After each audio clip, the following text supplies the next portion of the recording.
Welcome to Richard Suttmeyer's 4 and 4. 4 blips on my radar screen presented in 4 minutes or less.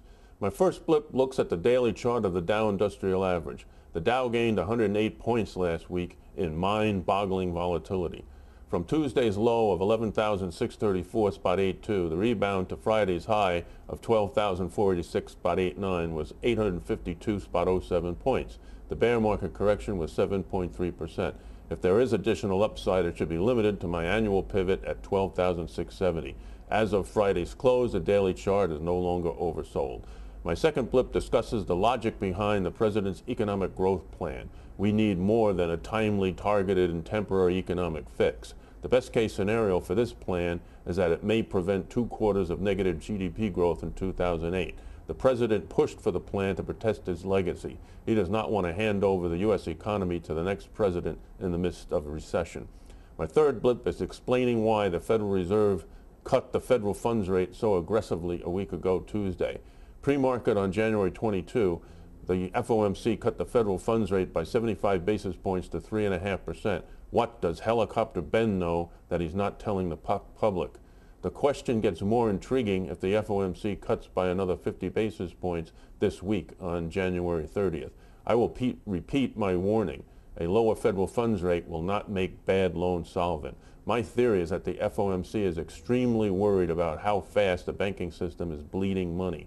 The Fed knew how bad the earnings picture would be from Bank of America and Wachovia when they reported fourth quarter results at the FOMC took action.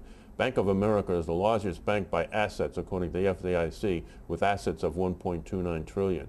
Wachovia ranks 5th with $557 billion in assets. Combined, they have 14.5% of the total $12.7 trillion in total assets in the banking system. This means that the industry will take a significant hit to net operating income in Q4 2007. While loan exposures continue to grow, bad loans rise, net income takes a hit.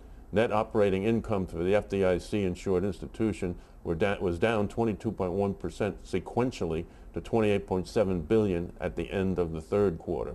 Before Bank of America and Wachovia reported its earnings, I heard estimates of net operating income would be below $20 billion for the fourth quarter of 2007. Now I would not be surprised if net operating income came closer to $10 billion. No wonder the FOMC is in panic mode.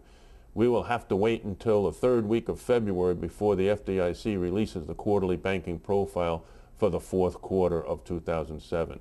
My fourth blip summarizes my quest to refinance 2 mortgage loans. Last Wednesday, Citi Mortgage promised that a modification specialist would call me within 48 hours. I did not receive a return call on Friday.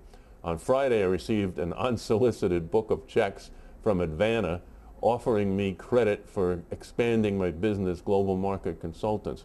No terms were given.